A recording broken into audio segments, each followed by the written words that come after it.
You see, my brothers and sisters, one of the most fascinating aspects of world politics is not just the moves that nations make, but the moments of silence that follow. When a superpower like the United States is suddenly caught off guard, the world notices, not because America is weak, but because surprise at that level is rare. In the corridors of power, in Washington, in think tanks, in intelligence circles, the general expectation is always that they will see the storm before the first cloud appears. Yet this time, India's move slipped past the radar, and that silence in the first few hours spoke louder than any press release ever could. America has long been seen as the orchestrator of global strategy, the one that sets the stage and directs the play. For decades, most nations have reacted to what America does. But here we saw a reversal, America reacting to someone else's script. And in life, whether for individuals or nations, being forced to react instead of lead is a humbling experience. It is a reminder that no matter how strong you are, no matter how prepared you feel, there are always variables beyond your control. The initial response from American officials was measured, some statements, some briefings, but no clear stance. And why? Because they were not ready. In psychology, we call this the startle effect. When something happens that contradicts your mental map of the world, your first instinct is not always to move. It is to freeze, to process. On the surface, there were words, there were diplomatic smiles, but underneath, there was recalculation. Every strategist in the Pentagon and the State Department was forced to redraw their mental map of Asia, to rethink the assumptions they had been carrying for years. Now, think about what that means on a human level. You and I might never sit in the Oval Office or a war room, but we experience the same truth in our lives. How many times do we plan everything perfectly, only for life to send a moment that we never saw coming? It could be a job loss, a betrayal, of a sudden opportunity that flips our routine upside down. In that moment, your first response determines the outcome. Panic, denial, or a calm pause to understand what just happened. America was in that pause, processing, absorbing, recalculating. But here's the deeper reflection I want you to take from this. Power is not simply about strength, it is about perception and preparedness. The United States has unmatched military, economic, and technological might, yet perception shapes influence. When the world sees you surprised, it reshapes how they engage with you. And when a nation like India, long seen as a regional player, can trigger that moment of surprise, the global chessboard changes. Of nations that were quietly aligning with America now ask themselves, is there a new force we need to account for?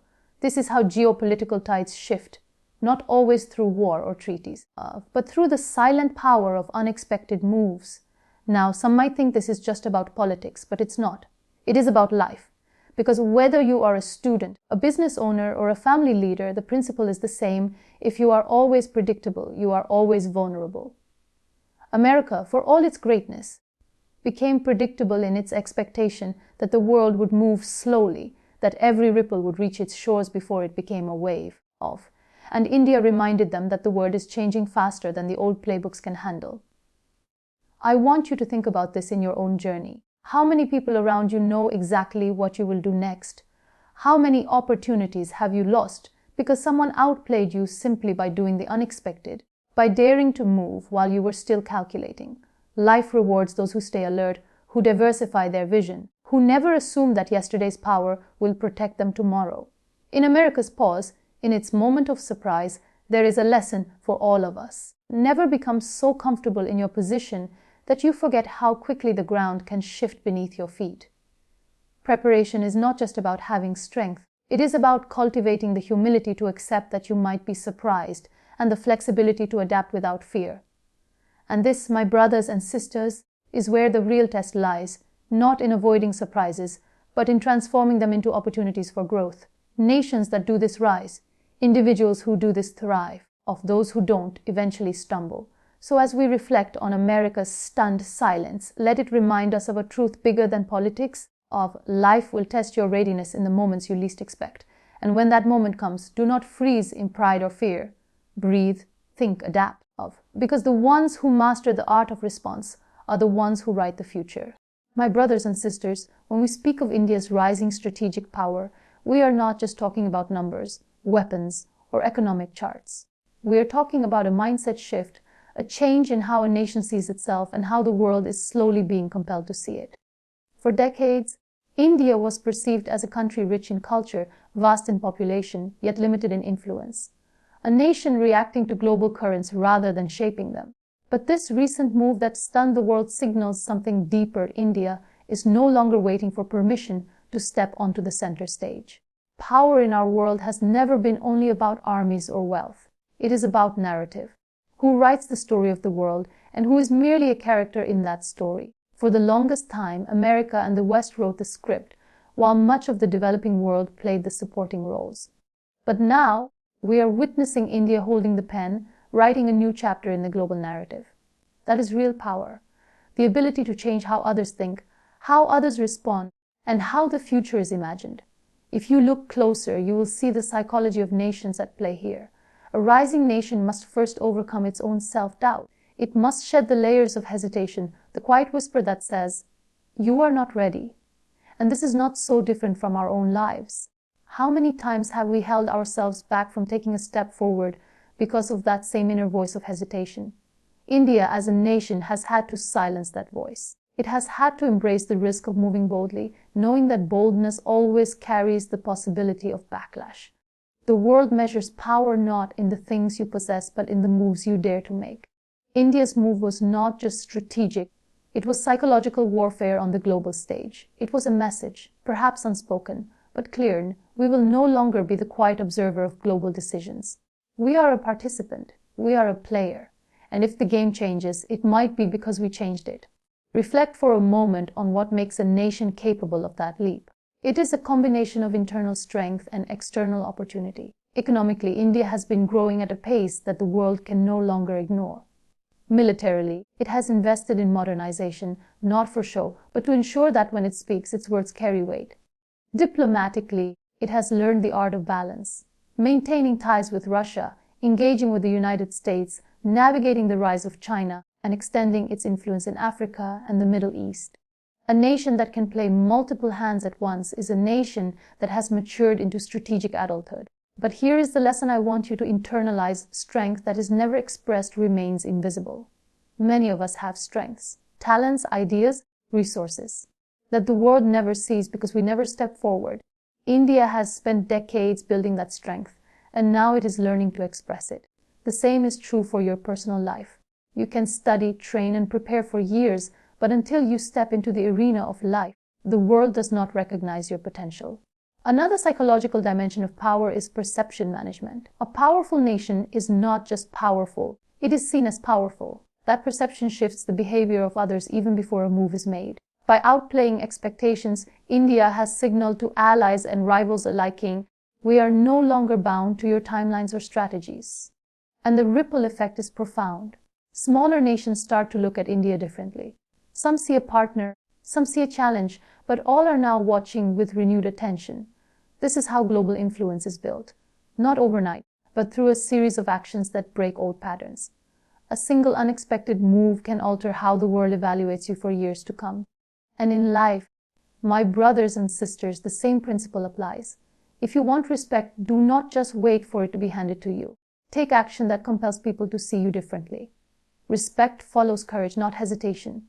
Philosophically, India's rise is also a reminder of a universal law. No position in this world is permanent. Dominance shifts. Power circulates. History is a constant cycle of the unexpected replacing the assumed. Those who believe that the future will always mirror the past are the ones most vulnerable to surprise. America, accustomed to its singular role, has been reminded that new voices are entering the conversation. And for the rest of the world, this is a lesson in humility and attentiveness. If you take nothing else from this reflection, take this: real growth, whether for nations or individuals, begins when you stop seeking validation and start taking decisive action. India has done that on the world stage, and its confidence has forced others to respond. In your life, you may not be negotiating with superpowers, but you are negotiating with circumstances, with opportunities, and with the limits you have accepted for yourself. When you finally break through hesitation, you shift the narrative of your own life. So let this moment in history be a mirror for your own journey. Do not wait for permission to rise. Prepare silently, build your strength consistently, and when the time comes, take that step boldly. The world does not remember those who only dreamed of power, it remembers those who dared to act. Whenever a major event like this shakes the global stage, the question that lingers in every mind is simple yet profounding. Is this the beginning of a new world order, or just a momentary tremor that will soon fade into history? The move India has made has certainly captured the world's attention, and America's stunned reaction has signaled that the existing balance of power is not as unshakable as it once seemed.